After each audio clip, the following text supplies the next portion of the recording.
The Union of Concerned Scientists have let out a study that shows that the majority of our emissions are actually contributing towards global warming. I found this topic very important because I don't feel like my generation knows very much about it and doesn't go out of their way to hear about it. I know a lot about it due to I listen to a lot of podcasts and interviews with Elon Musk, who is an entrepreneur on trying to move us away from non-renewable resources and being self-sustainable. I also looked up some information from the Environmental Protection Agency and the United States Department of Energy. So we used to not really know too much about what the emissions were going to be doing, but recently the National Institute of Environmental Health Science showed that there is a direct correlation between the health issues that we've been having, such as respiratory, and the gas emissions. So today I would like to explain the problem is that gas emissions are damaging and it's polluting our environment. Second, I would like to explain why electric vehicles drop the emissions quickly and it tackles other issues. And lastly, I would like us to think of it as there would be less for our children to fix and less for future generations, and it will provide us with a better world. So what is the problem? The first problem is that we need to cut back on our emissions due to global warming coming from the United States. It will compromise us now and our future generations because there are carcinogens and carbon dioxide that are found due to the emissions and within gasoline. So the carcinogens that I am referring to is benzene. It is in gasoline. It's a class A carcinogen, which means that it is known to cause cancer. There's no possibility. It definitely does. And then carbon dioxide can actually raise your blood pressure. It can cause lots of respiratory issues. So on top of it being bad for us, we are also running out of the non-renewable resources that we are using to power our gas vehicles right now.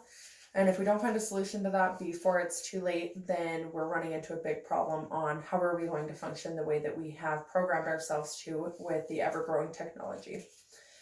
And especially the country is growing so rapidly that we need to be able to keep up with it as it's growing, not before it's too late. So global warming does a lot of things.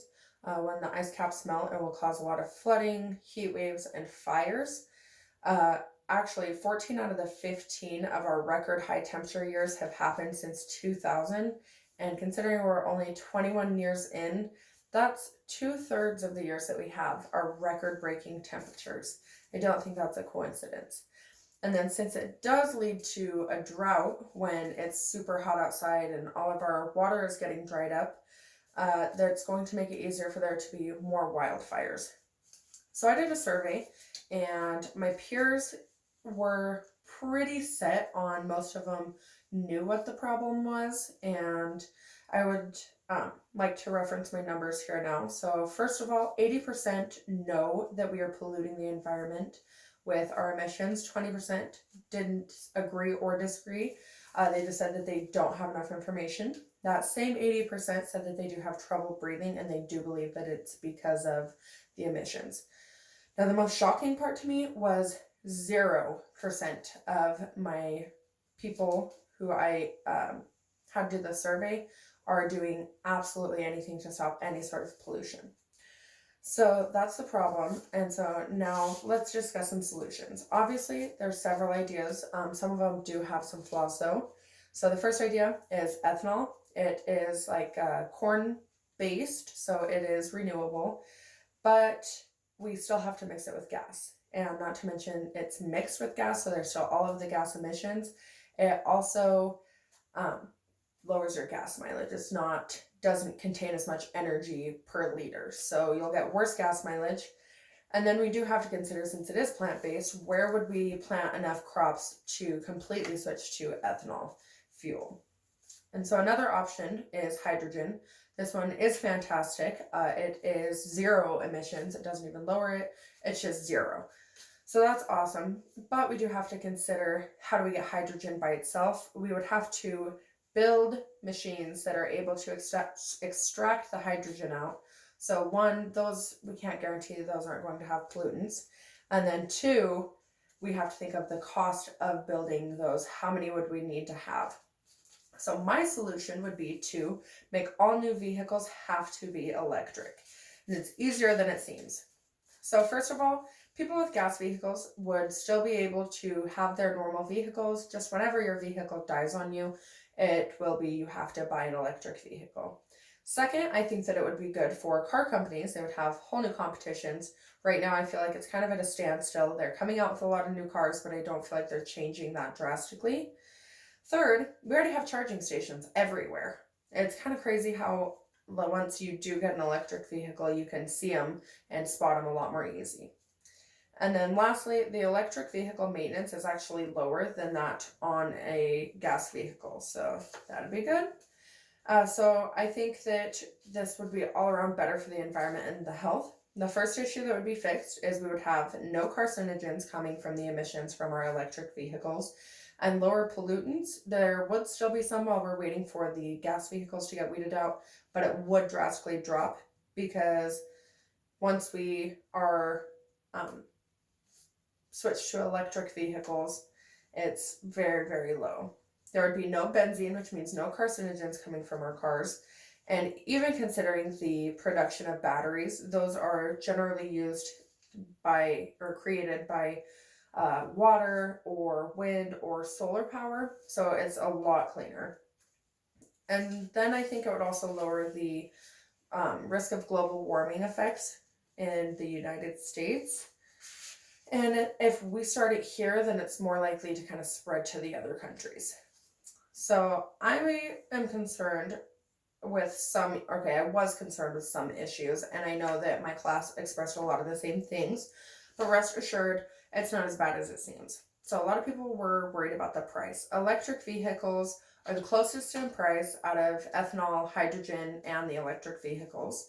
And it's a little bit more upfront than your gas vehicle, but overall it is less expensive.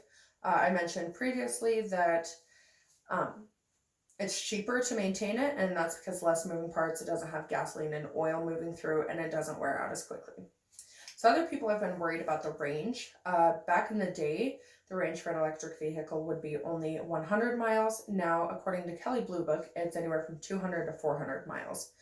And believe me, there are charging ports everywhere. It's not very likely that you would be traveling and not be able to meet one and have your car die.